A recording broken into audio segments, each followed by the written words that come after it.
দক্ষিণের পুষ্পা আর বলিউডের mister perfectionist দুজনকে দেখা গেল একসাথে।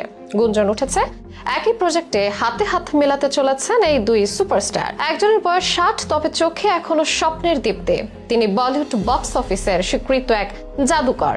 আরেকজন দক্ষিণ ভারতের স্টাইলিশ আইকন, যিনি পুষ্পা দিয়ে কাঁপিয়েছেন পুরো ভারত। এই দুজন যদি একসাথে কাজ করে তা হতে পারে ভারতীয় ইতিহাসের সবচেয়ে আইকনিক সিনেমা। আর সেটি এবার হয়তো হতে চলেছে। সম্প্রতি আমির খানের বাড়িতে সাক্ষাৎ করতে দেখা গেছে আল্লু অর্জুনকে।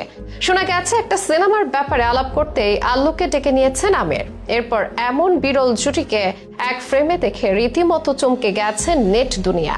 সাথে হাজারো গুঞ্জন, কি সেই সিনেমা যার জন্য এমন তোড়জোড় আমির খানের?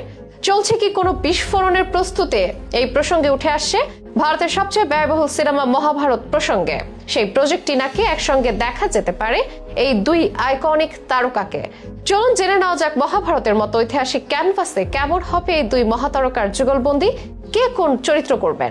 ভারতীয় সিনেমার ইতিহাসে অনেক যুগান্তকারী মুহূর্ত এসেছে। বাহুবলী কিংবা পুষ্পার মতো ছবি যেমন দক্ষিণ থেকে বিশ্ব মাতিয়েছে, তেমনি বলিউডে আমির খানের দাঙ্গাল, 3 ইডিয়টস এর মতো ছবিও বিশ্বজুড়ে রেকর্ড ভেঙেছে। এবার সেই দুই প্রান্ত থেকে আসছে এক নতুন যুগান্তকারী মিলন, বলিউডের আমির খান এবং দক্ষিণের আল্লু অর্জুন একসাথে। সম্প্রতি মুম্বাইতে আমির খানের বাড়িতে আল্লু অর্জুন উপস্থিতির ছবি ভাইরাল হয় সামাজিক যোগাযোগ মাধ্যমে। দুই সুপারস্টারকে এক ফ্রেমে দেখে স্বাভাবিকভাবে প্রশ্ন তৈরি হয়, আসলে কি ঘটছে? সূত্র বলছে এটি নিছক সৌজন্য সাক্ষাৎ নয়, বরং এটি হতে পারে ভারতের সবচেয়ে বড় সিনেমাটিক প্রজেক্টের সূচনা। আমির খান বহুদিন ধরে পরিকল্পনা করছেন তার ড্রিম প্রজেক্ট মহাভারত নিয়ে। শোনা যাচ্ছে এটি হবে 5 পর্বের সিরিজ, যেখানে প্রতিটি পর্ব পরিচালনা করবেন দেশের সেরা 5 জন পরিচালক। প্রথম পর্ব পরিচালনা করবেন সঞ্জয় লীলা বানসালি, যার হাতে বাজিরাও মাস্তানি কিংবা পদ্মাবতের মতো এপিক উঠে এসেছে রূপালী পর্দায়। অর্থাৎ ভিজুয়াল আর্ট এবং আবেগের যে এক অনন্য মিশেল বানসালির সিনেমায় থাকে, তা দিয়ে শুরু হবে এই প্রকল্প। আর এই এপিকে অর্জুন চরিত্রে দেখা যেতে পারে আল্লু অর্জুনকে। আল্লুর বডি ল্যাঙ্গুয়েজ,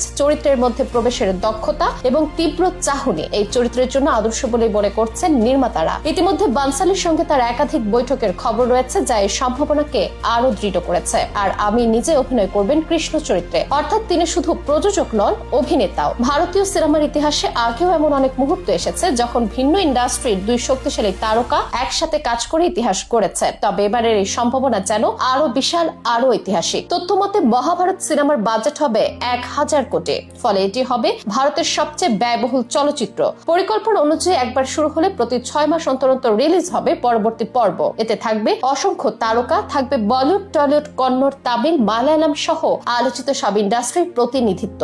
একদিকে এই খবর সামনে আসতেই সোশ্যাল মিডিয়াতে উন্মাদনা বাড়ছে। অনেকে বলছেন যদি সত্যি আল্লু অর্জুন হন, তাহলে আমির খান কৃষ্ণ তবে এক মহাযাত্রার সূচনা হতে যাচ্ছে, যা ইতিহাস লিখবে। জানিয়ে রাখা ভালো, আল্লু অর্জুন বর্তমানে ব্যস্ত আছেন অ্যাথলিট একটি প্রজেক্ট নিয়ে। অন্যদিকে আমির খান নিজের প্রোডাকশন হাউসের মাধ্যমে মহাভারতের কাজ এগিয়ে নিচ্ছেন। দুজনের শিডিউল বুঝে মহাভারতের শুটিং শুরু হতে পারে। এখন সবকিছু চূড়ান্ত না হলে এই আলোচনা ও প্রস্তুতি সিনেমা প্রেমীদের জন্য এক বিশাল আশাবাদের বার্তা। ভারতীয় পুরাণের সবচেয়ে গুরুত্বপূর্ণ গল্প যখন আধুনিক সিনেমায় রূপ নিতে চলেছে, তখন তা নিয়ে প্রত্যাশা থাকবে আকাশ ছোঁয়া। আর সেখানে একসাথে আমির খান এবং আল্লু অর্জুন থাকলে প্রত্যাশার পারদ আরো খানিকটা বেড়ে যাবে।